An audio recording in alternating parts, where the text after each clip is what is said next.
Hai, perkenalkan nama saya Sifir Karani Pinasang dengan NIM 21071101093. Pada video kali ini, saya akan menjelaskan mengenai hukum acara dan praktek peradilan tun untuk memenuhi tugas dari mata kuliah hukum acara dan praktek peradilan tun. Pertama, tentunya kita harus mengetahui pengertiannya. Hukum acara peradilan tata usaha negara adalah serangkaian peraturan perundang-undangan yang mengatur bagaimana keadilan bertindak atau berbuat di pengadilan dan bagaimana pengadilan bertindak dalam rangka penyelesaian sengketa tata usaha negara.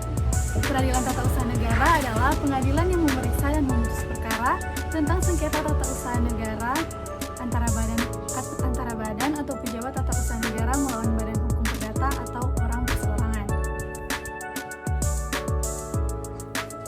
Selanjutnya mengenai kewenangan mengadili dan objek sengketa. Pasal 50 Undang-Undang Nomor 5 Tahun 1986 tentang Peradilan Tata Usaha Negara menyebutkan bahwa pengadilan tata usaha bertugas dan berwenang memeriksa, memutus, dan menyelesaikan sengketa tata usaha negara di tingkat pertama. Sedangkan mengenai objek sengketa diatur pada pasal 1 angka 10 Undang-Undang Nomor 51 Tahun 2009 tentang perubahan kedua atas Undang-Undang Nomor 5 Tahun 1986 tentang Peradilan Tata Usaha Negara. Selanjutnya saya akan menjelaskan mengenai penyelesaian sengketa tun yang terdiri dari dua upaya, yaitu yang pertama upaya administratif. Upaya administratif terbagi juga menjadi dua, yaitu banding administratif, merupakan penyelesaian sengketa tun yang dilakukan melalui instansi atasan atau instansi lain dari yang mengeluarkan keputusan yang bersangkutan. Dua, keberatan. Keberatan merupakan penyelesaian KTUN yang dilakukan sendiri oleh badan atau pejabat tun yang mengeluarkan keputusan itu. Upaya yang kedua adalah upaya peradilan. Upaya peradilan dilakukan dengan cara mengajukan gugatan ke pengadilan, dan upaya hukum yang dilakukan melalui pengadilan merupakan pengujian terhadap legalitas KTUN yang disengketakan. Kita masuk pada proses atau alur pemeriksaan perkara tata usaha negara. Yang pertama ada pembacaan gugatan. Pemeriksaan sengketa dimulai dengan membacakan isi gugatan dan surat yang memuat jawabannya oleh hakim ketua sidang. Yang kedua, pembacaan jawaban. Jika tidak ada surat jawaban, pihak tergugat diberi kesempatan untuk mengajukan jawabannya. Dan yang ketiga, penggugat dapat mengubah alasan yang mendasari gugatan hanya sampai dengan replik asal disertai alasan yang cukup serta tidak merugikan kepentingan tergugat. Dan hal tersebut harus dipertimbangkan dengan seksama oleh hakim. Selanjutnya, duplik. Sama seperti replik, tergugat dapat mengubah alasan yang mendasari jawabannya hanya sampai dengan duplik asal disertai alasan yang cukup serta tidak merugikan kepentingan penggugat, dan hal tersebut tentunya harus dipertimbangkan dengan seksama oleh hakim. Yang kelima, pembuktian.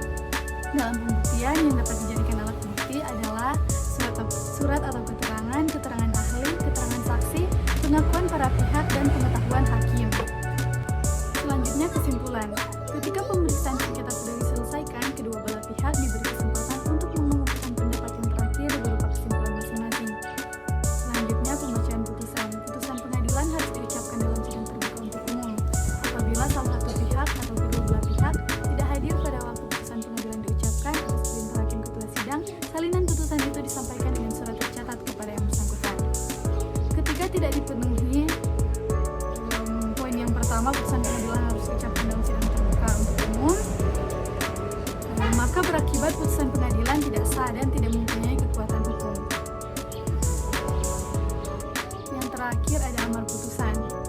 Terbagi menjadi 4, yaitu yang pertama, gugatan ditolak, penggugat tidak dapat membuktikan dalil gugatannya. Yang kedua, gugatan dikabulkan, penggugat berhasil membuktikan dalil gugatannya. Yang ketiga, gugatan tidak diterima karena lewat waktu, karena pengadilan tidak berwenang, atau karena syarat formal gugatan tidak dipenuhi.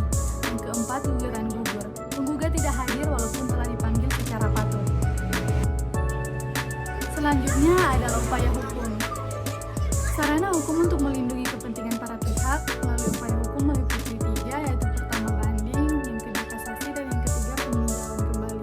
Banding dan kasasi dilakukan terhadap putusan yang belum berkekuatan hukum tetap, sedangkan terhadap putusan yang telah berkekuatan hukum tetap dapat diajukan peninjauan kembali. Sekian video penjelasan saya, terima kasih.